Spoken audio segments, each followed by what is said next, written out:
નમસ્કાર, હું છું ધ્વની. સમાચારોમાં આપનું સ્વાગત છે. અત્યારના મહત્વના સમાચારોની વાત કરીએ તો ધરોઈ ડેમમાંથી પાણી છોડવામાં આવતા સાબરમતી રિવરફ્રન્ટમાં સાપ સહિત વિવિધ જીવો તણાઈને આવ્યા છે અને સાબરમતી રિવરફ્રન્ટ પર સાપની સાથે જીવો તરતા જોવા મળી રહ્યા છે. ત્યારે રિવરફ્રન્ટ પર લોકોને ન જવા માટે તંત્રએ અપીલ કરી છે. સાથે આપણી ચેનલ એબીપી અસ્મિતા પણ રિવરફ્રન્ટના વિસ્તારમાં ન જવા માટે અપીલ કરે છે.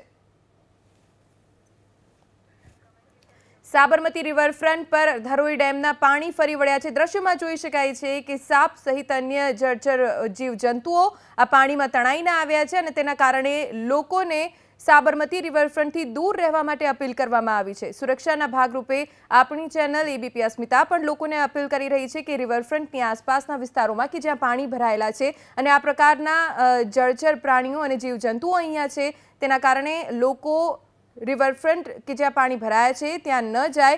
દ્રશ્યોમાં પણ જોઈ શકાય છે કે સાપ જેવા જળચર પ્રાણીઓ અને જીવજંતુઓ રિવરફ્રન્ટમાં અત્યારે જ્યાં વોકવે છે ત્યાં ફરી રહ્યા છે.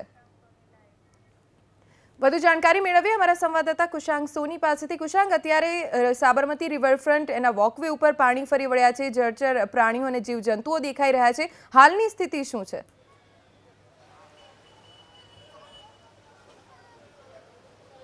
બિલકુલ ધ્વની, ખાસ વાત કરી તો જે રીતે જે ધરોઈ ડેમમાંથી પાણી છોડવામાં આવ્યું હતું, રોકવા માંગીશું. ઝૂ સુપ્રિન્ટેન્ડન્ટ આરકે શાહ અત્યારે જોડાઈ ગયા છે. આરકે શાહુ જોડાઈ ગયા છે. શાહુજી, એબીપી અસ્મિતામાં આપનું સ્વાગત છે. અત્યારે રિવરફ્રન્ટ ઉપર લોકોની સુરક્ષા ખતરામાં છે કારણ કે જળચર પ્રાણીઓ અહીંયા દેખાઈ રહ્યા છે. હવે શું પગલાં ભરવામાં આવશે? એકચ્યુઅલી કોઈ પણ જે જળચર પ્રાણી હોય, ખાસ કરીને પાણીના સાપ છે, એ બિલકુલ પણ ઝેરી નથી હોતા.